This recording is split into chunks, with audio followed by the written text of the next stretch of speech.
Welcome to There Is a Method to the Madness. My name is Rob Maxwell, and I'm an exercise physiologist and personal trainer. I am the owner of Maxwell's fitness programs, and I've been in business since 1994. The purpose of this podcast is to get to the real deal of what really works, and most importantly, why things work. Hence the name, There Is a Method to the Madness. Before I get to today's show, I want to thank Jonathan and Lynn Gilden of the Gilden Group at Realty Pros. They are committed to providing the highest level of customer service in home sales. Why don't you give them a shout and figure out what your home is worth? 386-451-2412. Going to go ahead and jump right in here on a very important topic, carbohydrates. So I'm going to ask you a question, and then you're going to answer it at the end of this podcast. True or false? Carbohydrates make you fat. All right. So I'm going to leave that hanging out there. Now let's talk about these carbohydrates. Kind of like I did protein the other day. I got some really good feedback back on that a lot of people still don't understand macronutrients very well at all. So macronutrients are carbohydrates. They are protein, they are fat, and they are water. And of course, water is the macronutrient that doesn't have any calories associated with it. And macronutrient is actually short for essential macronutrient. And it's essential because that means that your body cannot provide it on its own, that we have to take it in from an outside source. So that is true for all of the essential macronutrients. All right. Now, as I spoke about the other day, protein has 4 calories per gram. Carbohydrates also have 4 calories per gram. And fat, being the most calorically dense of all the macronutrients, has 9 calories per gram. So if we understand the method to the madness, like we understand why, especially in the old days, and it is still true, by the way, that many people would tell you, including physicians and including nutritionists, that, look, if you eat too much fat, it's going to make you fat. Well, there's truth to it because it is more energy dense. That's all there is to it. There are more calories per gram. So like if you hold a handful of something that's pure fat, like for example, peanuts. I mean, it's not pure fat. There's a little protein and fiber in there, but nuts are mostly fat. And then the same handful of, say, green beans, well, same size product is going to have far more calories in the fat because that's what fat is. It's calorically dense. Now, eating too much of any caloric food will make you put on weight. So it's not that fat is evil by any means. It's just that it's calorically dense. It's just that there is simply more calories per gram. All right.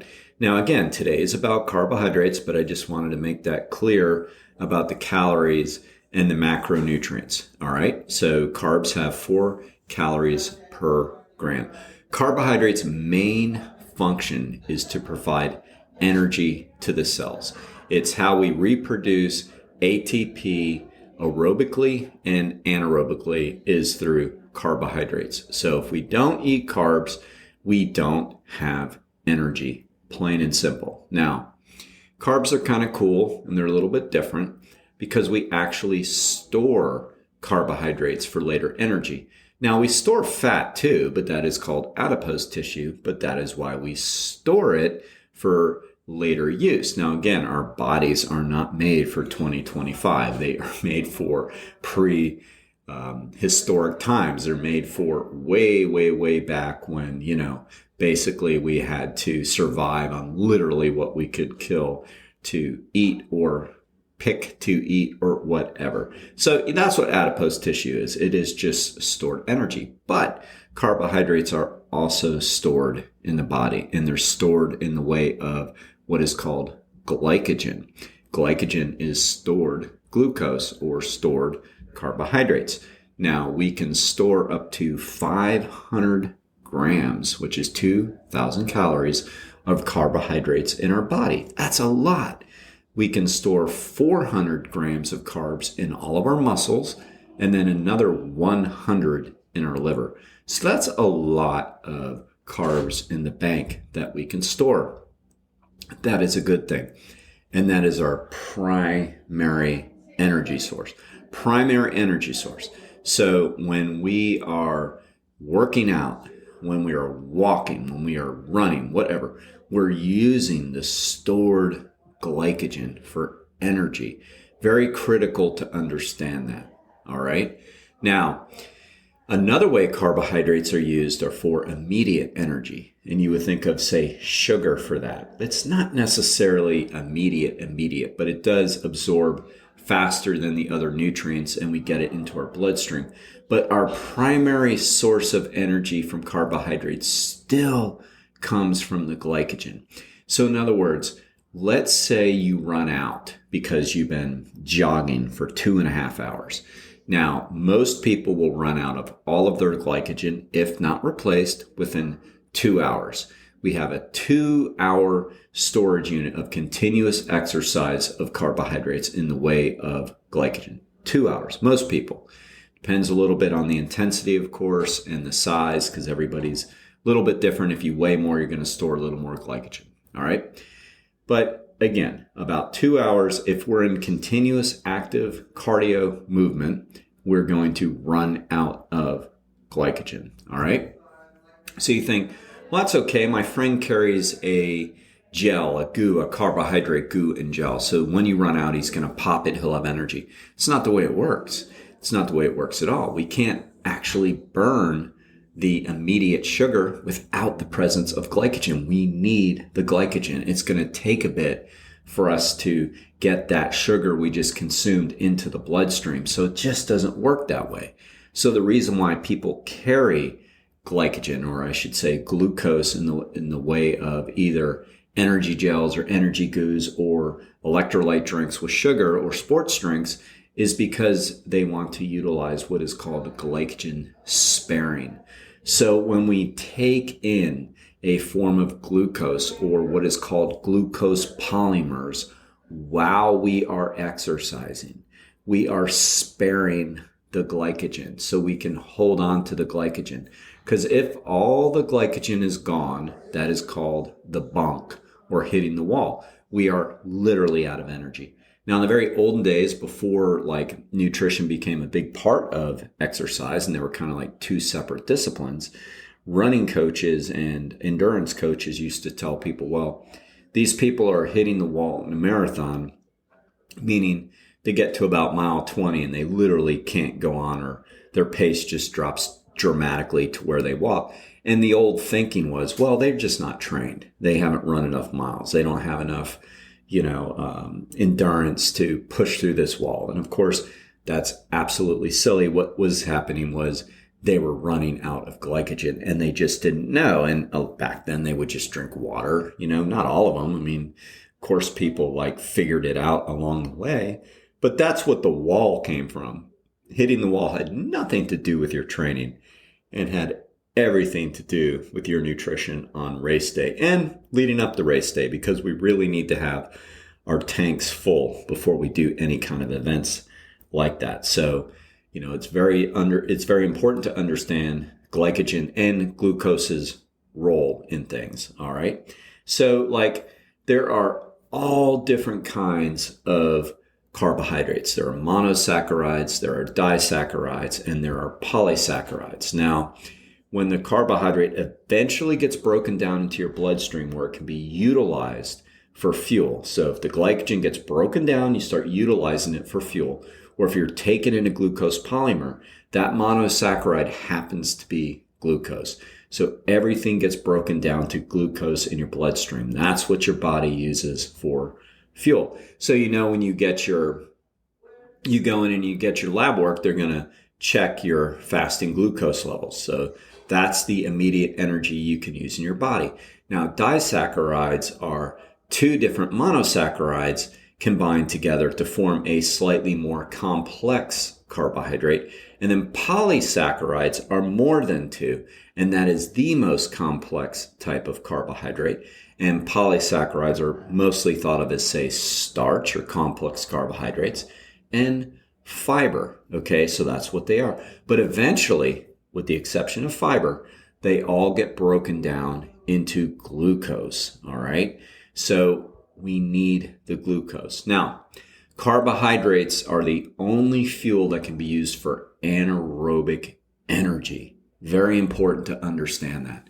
Anaerobic energy is short term. So like when you're lifting weights, when you're strength training at the gym, that is anaerobic.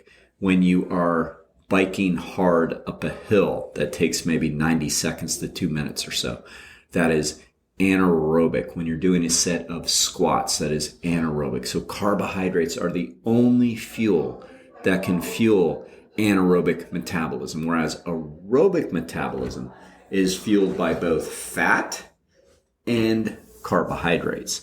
But once you cross that line and you go purely anaerobic, it's the carbohydrates that fuel the activity. Now, why do I keep hammering that point home? Well, how can you build muscle if you're on a low carb diet? I mean, it's impossible. It really is. I just told you that carbohydrates fuel anaerobic metabolism and strength training is anaerobic, right? Sets don't last 20 minutes, like when you're doing a brisk jog for cardio. No, they last, 60 seconds, 30 seconds, depending on your tempo, depending on your rep number. So if you're on a low carb diet, you absolutely cannot build muscle. You cannot build strength. So I think you're kind of trying, or you're figuring out the answer to the quiz in the beginning of this podcast. Something else to keep in mind, there is such a thing called the Krebs cycle. And anybody that majored in exercise physiology rolls their eyes when they hear the Krebs cycle because, teachers back in the day used to say, all right, remember all of the different interactions of the Krebs cycle, be able to take it around completely. And we're just like, oh my God, the memorization was brutal. And, as far as I'm concerned, that's kind of stupid. It's far more important to understand what the Krebs cycle is versus trying to figure out every interaction that happens. Now, what you need to understand is that the Krebs cycle states that fat burns in a carbohydrate flame. I'm going to repeat that. Fat burns in a carbohydrate flame. So how are you burning fat if you have no carbs? You're not.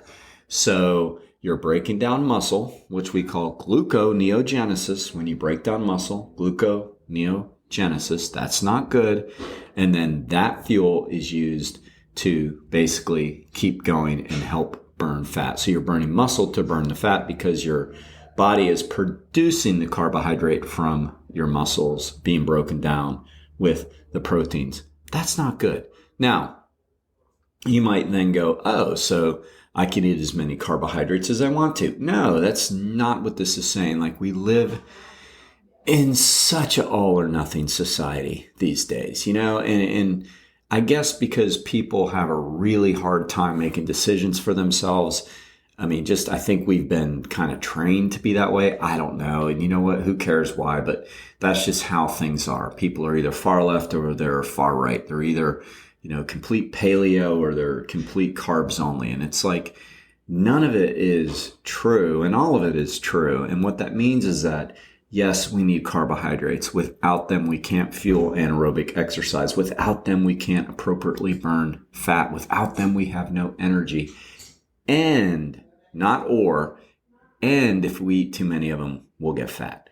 I mean, it's really that simple. We have a need that needs to be filled, and everybody's need is different. If your activity levels are really high and you're of a greater body weight, you're going to need more carbohydrates than the person who has low activity levels at a lower body weight.